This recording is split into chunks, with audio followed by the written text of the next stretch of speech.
it's that time once again where there's just so much news going on with West Ham transfers and players coming in, playing all these stories that are running through the press that we just thought we had to do a concise video and talk about some transfer news. And we're going to pick out sort of three main subjects at the moment, Riley, and we'll talk them through. So let's talk about the first one, the really exciting one actually, and one I think is actually going to happen is Mohamed Kudus from Ajax, 23 years old. Riley looks a very, very good player and one that I think West Ham are getting closer and closer to securing. We haven't spoken about this before. What are your thoughts on West Ham bringing Kudus to London Stadium? I mean, mate, he's a top talent. Really, really exciting. He's part of that sort of golden age of Ajax when they produced like Hakim Ziyech, De Jong.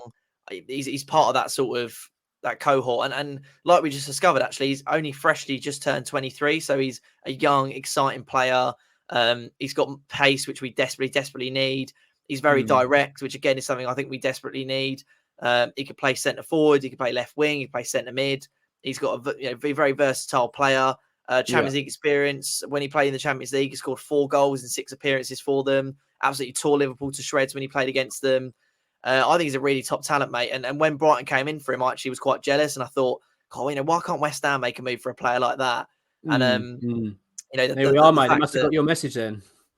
Well, I mean, I don't want to say much. Obviously, my position at West Ham Football Club is very tenuous. But, yeah, I mean, hopefully it's something we can get over the line. I think we're only 4 million valuation. I actually think 40 million for him is an absolute steal. For, again, a player who's very young, proven in the Champions League, proven in Europa League. Ajax produce very, very top talents. They tend to be quite good eggs as well. With the Ajax Academy, I think, produces some really, really good players. And obviously, I think the reason it fell through for Brighton is because of this release clause sort of thing.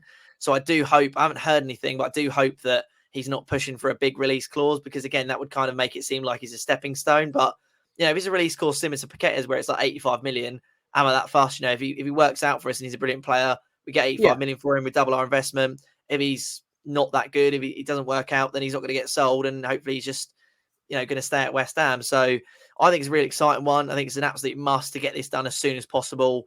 Again, fills a lot of positions for us, puts less pressure on the Paqueta situation as well, because we don't know what's going on with that.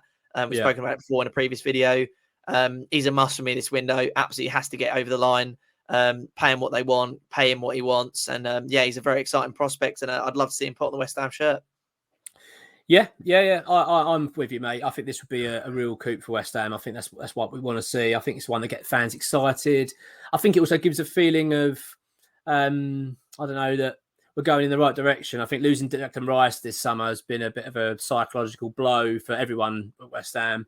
I think it hasn't helped the image of the club very much, really, that we've not managed to retain our captain, our best player. Don't get me wrong, I mean, we kind of knew it was coming, but let's be honest, losing your best player is never a good look. Tottenham have just lost Harry Kane. It's not a good look. You want to keep your best players, regardless of where they want to go and play or whatever. If you're not in Champions League, it's still not a good look. So I think signing someone like Kudus would just shift that slightly back into, hang on, no, West Ham are pushing. They do want to do well and they do want to carry on and try and challenge. So I think it's going to happen, mate. I really do. I've got, you get that gut feeling, don't you, with certain transfers. And always seems to be getting it from ex-WH employee in particular, when I talk about this, is positivity. It doesn't seem to be anything negative. Tim Steidten, as we know, is out there at the moment. Trying to get the deal agreed. Apparently personal terms are not a problem. Apparently where we are at the moment is apparently £4 million valuation gap. That is all that's holding this up.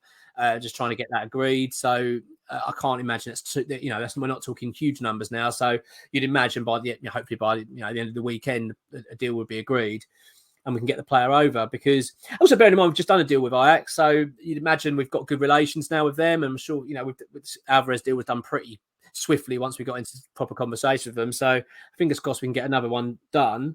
I'm really excited, mate. Really, really excited. Of course, where he fits in, I don't really know as yet where he's going to be playing. We'll talk about whether he's going to be a striker, whether he's playing on the left wing. I just don't know. But no, I'm very, very excited about it. I like the fact as well, he really wants to come to West Ham. He's really excited about it. One thing that you say, the buyout clause, or the whatever you want to call it,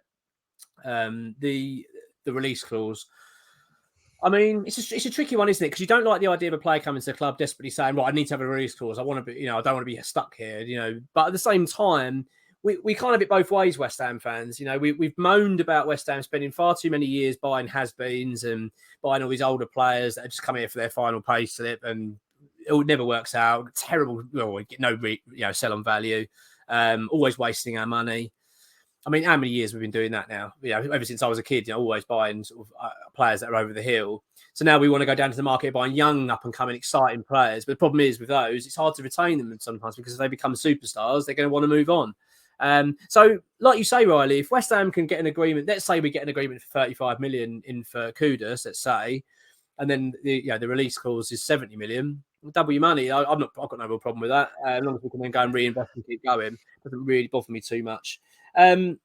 Right, so yeah, that's a good positive bit of news there regarding Mohamed Kudus. Right, I've got to try and pronounce this name now. Mavropanos, for the Greek defender. Now, what do you know about him, Riley? Again, this seems to be one that I think is going to happen. It seems like it's very, very close. What are your thoughts on this player? Well, what we know about him, mate, is his name is impossible to pronounce and spell. So, if he does end up coming to the club, I think we're going to probably struggle with that quite a bit. And I know X has said that he wants all the news done as soon as possible. So he has to stop trying to look up how to bloody pronounce his name and, spell his name.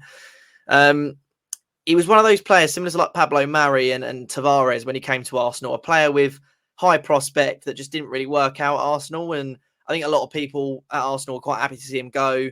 I don't think they get a huge fee for him. Obviously, went to Stuttgart in the Bundesliga, and he's really built himself quite a good career there. He's built himself quite a good sort of defensive capabilities, and he looks quite strong. He has rejected supposedly a move. This is coming out of Sky Italy or Italian press that he's rejected a move from AC Milan to push for a move to West Ham. So I think you look at the differing ideas of we want Maguire, we chuck 30 million at his feet. You give him the wages that we think are respectable, and he's kind of not too keen to join. And then you get someone who rejects a move to a club that is in a better position than us in terms of the football they can offer, the stadium they can offer, the fan base, the heritage. And he says, "No, I actually want to play for West Ham. I want to fight for the Premier League." And I think there'll be a sense of, I failed in the Premier League once. I don't want to do it again. I've got something to prove. And you always want to have a player who comes in with that something to prove because you feel like they're going to go the extra mile for you. Again, as well, he's quite tall. We know David Moyes loves a tall centre back. Yeah. My thought is, he's not coming in to replace Zuma. He's not coming in to replace Aged. Is he being promised a starting 11 spot because he would get that at AC Milan? So that to me suggests that perhaps maybe we'll be moving to a back three if he was to sign. I doubt we're signing him, and he, with all these things in mind of, I'm a starter at Stuttgart. I might get a star at AC Milan. I'd rather sit on the bench at West Ham. He'll be keen to be a player, like I said, who'll be like, I want to come back and prove myself in the Premier League, prove everyone wrong. So to me, I think if we do sign him, the likelihood is we'll move to a back three. That's kind of my thoughts. But I think it's great value for money, £20 million, 25 years old, like a good age to sign a player at. And obviously, if it doesn't work out, the resale value won't be too, poor. We'll probably have to get about 10 million off him. So there's not a lot of risk involved in it. And I think it makes sense for both clubs. And I'm actually quite excited to get this one over the line. Yeah, absolutely. I think he fits in the bill, really. The fee's perfect for West Ham, £20 million. I think that's perfect, especially for his age, 25 years old. Premier League experience. I'd like you say, a fair bit to prove now to come back. And the fact is, you wonder where, are we going to go back five? I don't know. It's hard to say. I mean, we're going to need backup, that defence, definitely. We can't keep relying on Ogbonna all the time. I think we need to start moving on from that. It's an interesting sign. As you say, what he's been promised, that's the interesting thing. Is he promised a starting role every week? If he has, then that's going to be very interesting to see how they're going to accommodate that. Because it's all well and good saying we're back three, but then you then got to work out in front of you who's going to be this midfield, because seems to have got quite a few midfielders now. So it's going to be very interesting to see how it plans out. But yeah, I mean, these two, Kudus and Mavropanos, mate, they seem very close, and deals that probably will be happening soon. I've got no problem. The Mavropanos one, I've got not much of an opinion on yet, because I don't know enough about the player, really. I just like the idea we've got a decent player coming in, decent reputation, strong, like you say, big, decent age, and that's what we want. Someone to come in and support the back line and because we need it. We're going to definitely need it. We've got a lot of games again this season. Europa League, we want to do well in again. So, we need these sort of types of players. So I'm happy with it. Now, the reason I'm sort of rushing on from this, because I want to talk about Riley's favourite player, who's absolutely, you can see from his face, thrilled about this news. Jesse Lingard, Riley. Jesse Lingard. So it was, what day was it? It was this week. I think it was this week, wasn't it? Yeah, it was this week, early this week. Honestly, and I saw the message from X, and I genuinely thought it was wind up. I thought he's just got to be winding up. I didn't really get the preview. I saw Jesse Lingard this. I thought, oh, God's sake, here we go. I thought, he's obviously on the wind up. But no, Jesse Lingard is training with West Ham at the moment. He's been training all week. And as Moyes has already confirmed his press conference, he will be in next week working with West Ham. He's working. Apparently, the line from the club is he's just working on his fitness. That's all it is, blah, blah, blah, blah. And looking for another move. However, it appears that he's impressing. He's working very hard behind the scenes. Look very good. And West Ham are now looking at giving him a short-term contract. Riley, well, we need replacement for Lanzini. That's already one that jumps out. We do need to fill that void. Someone, a backup. But your mate Lingard, mate, he's back amongst talking about West Ham again. He's back at Rush Green. He's wearing the kit. He's dancing around in his flip-flops. What are you thinking, mate? What's your thoughts? Are you pleased to hear with this news? Are you pleased to hear Jesse's back, or are you just rolling your eyes thinking, here we go again? Well, mate, I've worked with you for a long time, been on the West Ham way for a long time. And to be fair, nothing surprised me with West Ham these days. But I think the first ever video I did with you was with Jesse Lingard and talking about the Jesse Lingard situation. And I got pulled on a lot of videos. And I think I was, every time I saw that message pop on my phone, oh, do you want to jump on a Jesse Lingard video? I was thinking to myself, this is like the 7th time in a row now I'm being on Jesse Lingard video.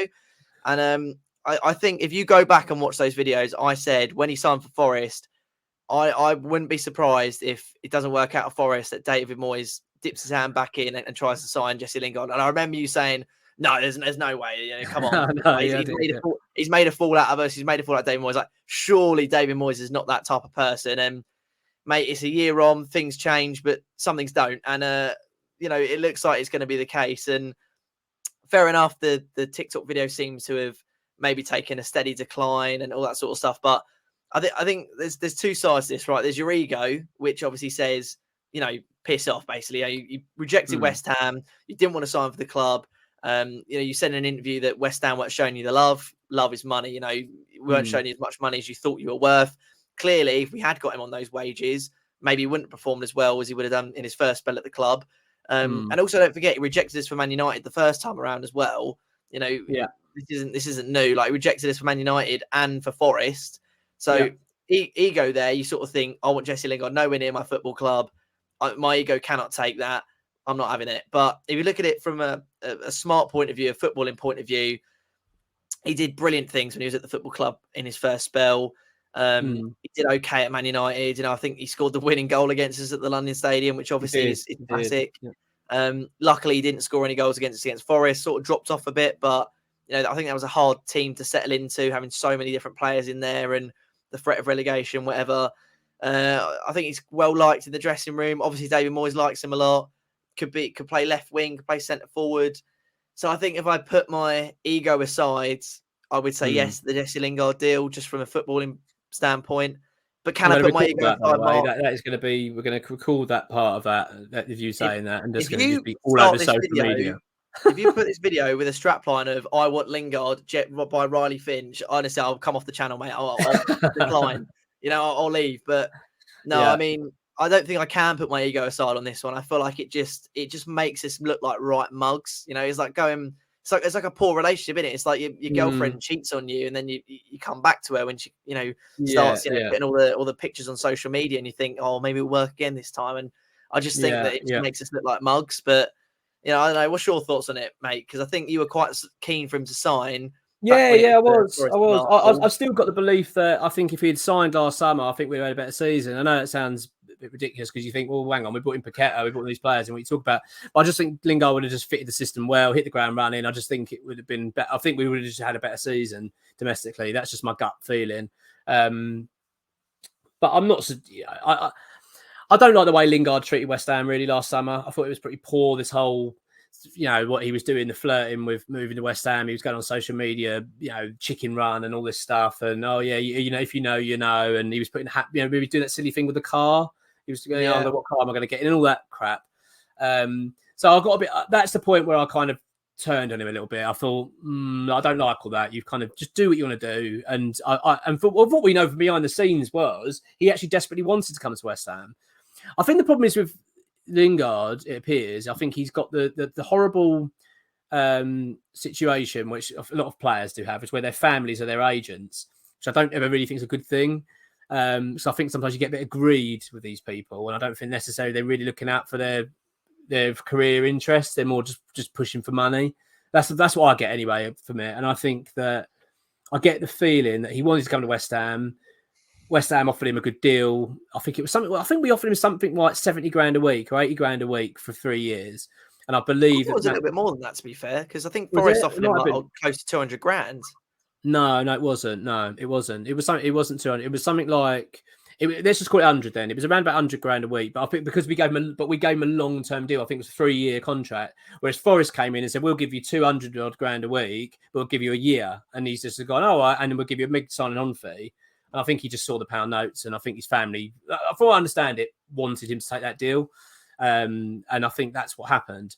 I have no idea. I don't know Jesse, obviously, and so who knows what's going on there. But my gut feeling is when you look outside of Kinnin, he's probably regretted that move. Probably went there, thought this hasn't really worked out.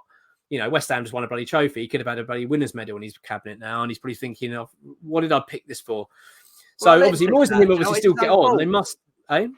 So let him think that it's his own bloody fault. I mean, oh yeah, absolutely. I'm not feeling sorry for him. I think, but I'm guessing that's how he's thinking now. He's probably thinking, I did that move. It just was such a stupid decision. And obviously, him and Moyes must still have a good relationship, because I'm guessing this is how this has come about. That I'm assuming he's gone to David Moyes and said, look, I'm out of the club at the moment. I need to keep fit. Can I come back to West Ham? So at the end of the day, if we get the player that he was at West Ham, of course, absolutely taking back. I don't think we're going to get that player personally. That was a couple of years ago now. But if you can get 80% of that player and come on and do a good job for us, I mean, my feeling is he probably would be better. I'd rather him at the squad than Anzini, if that was my two options. Now, if someone said you could have one those players to be in the squad, I'd probably pick Lingard. I think he's probably got a bit more to offer. And dare I say it, mate, I get the feeling he's quite a good person to have around the place. He seemed to lift everyone at West Ham when he was there. And I don't know, maybe he's that kind of, I don't know. I just think he would do well. I've got this feeling he would actually be a decent addition to the squad. But that's as far as it is for me, though. I certainly don't want to be seeing Lingard, starting line up against Chelsea on Sunday. That won't happen anyway. He's not a West Ham player. But you know what I'm saying? I don't want him suddenly being, he's our main player now. We don't have to worry about Paqueta. We don't have to worry about anyone else. If we've got Lingard, I doubt that's going to be the case, because even Moyes doesn't come across like he's so excited to have Lingard back. I think if he comes back in, he will be a bit part player.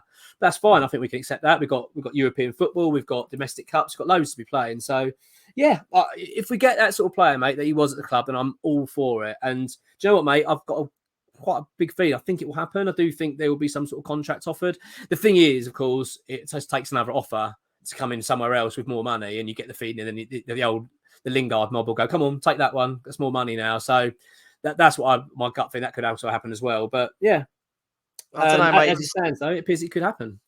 Yeah, it just don't sit right with me, mate. The sleepless nights that David Moyes had cuddled up with a blanket waiting for the phone to ring for Lingard, it never happened, did it? He was in tears most nights. So it just doesn't sit right with me necessarily. And I think we've got other players at the club. But like you say, from a footballing standpoint, I mean, what do you think the reaction will be from the West Ham fan base? Because the majority seem to be okay with him signing. I thought there'd be a lot more uproar. I thought a lot more people would share my sentiment. But I think a lot of people may be too forgiving. And I do because obviously we threw pound notes at him and stuff, didn't we, when he played?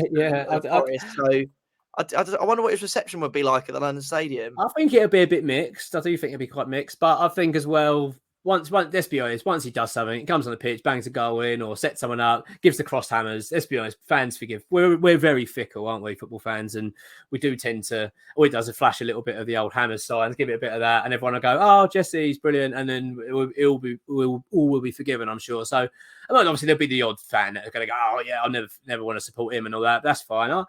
I've got no real big problem with it. As I say, I just don't want West Ham to go into a trap of chasing him. I don't want us to be desperate to get him. I kind of want it to be on our terms and say, well, yeah, no, you earn your deal.